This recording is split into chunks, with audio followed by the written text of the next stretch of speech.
Welcome to Action Network's coverage of the 2024 Belmont Stakes presented by TwinSpires. Brendan Glasheen joined today by Mike Conti and Sean Zerillo to discuss their best bets for this weekend's races at the Saratoga racetrack. Keep in mind, today's picks are brought to you by TwinSpires. Create your new wagering account with TwinSpires and earn an exclusive $400 sign-up bonus using the promo code ACTIONRACING. $400 bonus cash will be credited in increments of $100 for every $400 wagered. To earn the full $400, bonus players must wager $1,600 within 30 days of creating a TwinSpires account.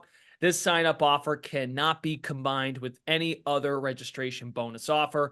Void wherever prohibited by law. Must be 18 and up or 21 and up where applicable. Terms and conditions apply. Sean Zerillo, best bets for the Belmont Stakes.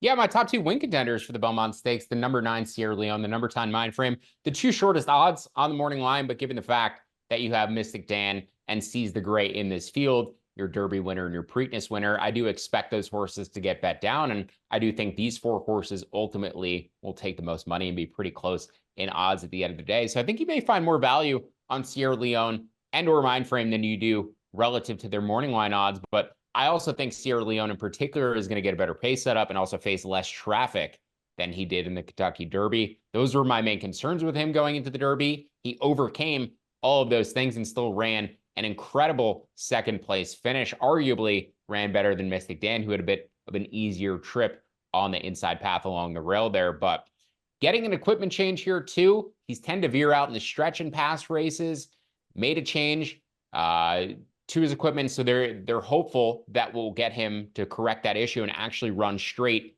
in the stretch and maybe run the best race of his career. So I think he's the likeliest winner. I think he gets the pace setup that he needs, but I think Mindframe has the most long-term potential of any of the horses in this field and has the most potential to make a significant jump in terms of his speed figures. He has the highest speed figure in this field, 103 buyer from his debut, but he hasn't run against graded stakes competition, hasn't run against graded stakes winners. This is just his 3rd lifetime start. So very green, very inexperienced, but looks like a potential freak in this class of 3-year-olds and potentially looks like the most talented 3-year-old of the bunch. So I'm going to be playing multiple horizontal wagers, pick 3s, pick 4s, pick 5, maybe even the pick 6. And I'll be using Sierra Leone the 9 and Mindframe the 10 as my 2 win contenders from the Belmont Stakes. Mike Conti, what do you got? Yeah, I mean, I'm going with a little bit of a long shot as my top selection. Number 5, Antiquarian at 12-1. Antiquarian won the Peter Pan.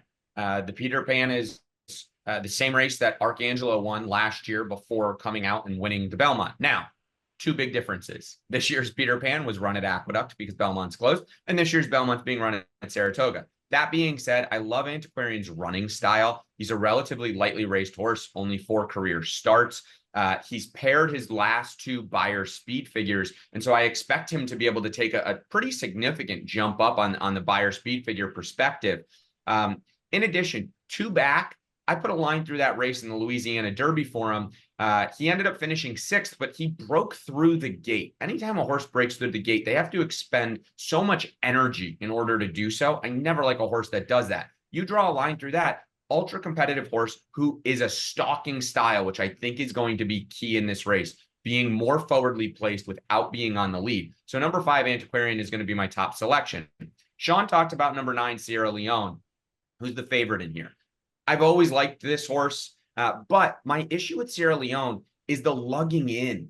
And yes, they've changed equipment. I think even maybe more importantly than that, they've changed jockeys. It's no offense to Tyler Gaffleone, who had ridden him previously, but Flavien Prat is one of the best. And so it's an upgrade. Can Flavien get this horse to not lug in and straighten out? There are a lot of people that argue that had Sierra Leone not lugged in and leaned up against and brushed up against Forever Young in the Derby, that either Sierra Leone or maybe even Forever Young would have won the Derby.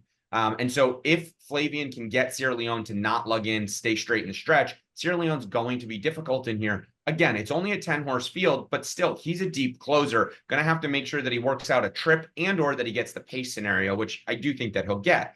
The other horse that Sean mentioned that is very interesting to me as well, Mindframe. Horse has been an absolute freak. 2 starts, 2 wins by a combined 20+ lengths. That doesn't just happen by mistake. Horse is extremely talented. And what I also like is the horse has shown versatility. In the horse's maiden victory, Mindframe sat a stalking trip and just knew when to go. Irad didn't even really have to ask him to move. He moved on his own. He knew when it was time. And then last time out at Churchill Downs in the allowance race, he went gate to wire. So he's shown that versatility. I think that'll be important, especially from that outside post and 10. Irad will have options of what he wants to do. He's either going to be on or really close, sitting in that stalking position to the lead. So I think this is an extremely talented horse. And at 7-2, I think it's a pretty fair price. But again, the number 5 Antiquarian at 12-1 is going to be my top selection. Okay, so Mike's already revealed a long shot that he favors. How about you, Sean Zerillo, a long shot on the card? Couple long shots I like. The number 8 Anna Marie, the number 2 Resilience, 2 horses who both ran in the Derby, didn't get necessarily the best trips. At least Anna Marie didn't. Resilience made a really good move, flatten out in the stretch. His trainer considered skipping this race, but really liked the way he's been moving over the past couple weeks. So he's sticking him back in here. Added blinkers in the Wood Memorial when he won. Made that good move, as I said, in the Derby. This is his 3rd start with them. So we'll see if he can run a career best effort. I think he has been sitting on one and getting a lot of buzz this week as he did in the lead up to the Derby. So the number 2 Resilience I like a lot. And then also the number 8 Anna Marie, who never really had a chance to run in the Derby, got slammed out of the gate, got a really difficult trip early. Still did some running when he was able to, but never was going to be in contention just based on the break that he got. He is a deep closer in this field. And I think there is some correlation with him and Sierra Leone. If Sierra Leone gets the pace set up that he needs in order to win this race, I think Anna Marie should be able to come running late as well. So I think those two connected potentially on tickets. There could be some correlation there. There's some correlation in their results and potential outcomes. But the 2 Resilience, the 8 Anna Marie, 2 of the horses coming out of the Derby, I just like the class of these Derby horses a little bit better than the horses coming from other races. Mike, you like Antiquarian, another long shot potentially that has your eye?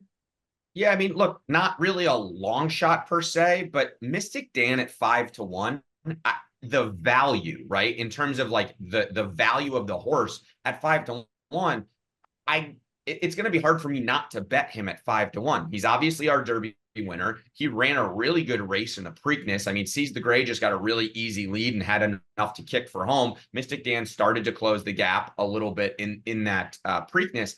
And at 5-1, I just don't know how much we can discredit this horse. He's continued to perform every time. Again, not the longest shot in the world, but from a value perspective, I think there's absolutely value in betting Mystic Dan. And, you know, as you mentioned, Glash, I've got Antiquarian 12-1 on top. Okay, thank you both for joining us to discuss best bets for Belmont Stakes. For more horse racing betting content, be sure to check out actionnetwork.com and Belmont Stakes Exotic Picks video coming there as well.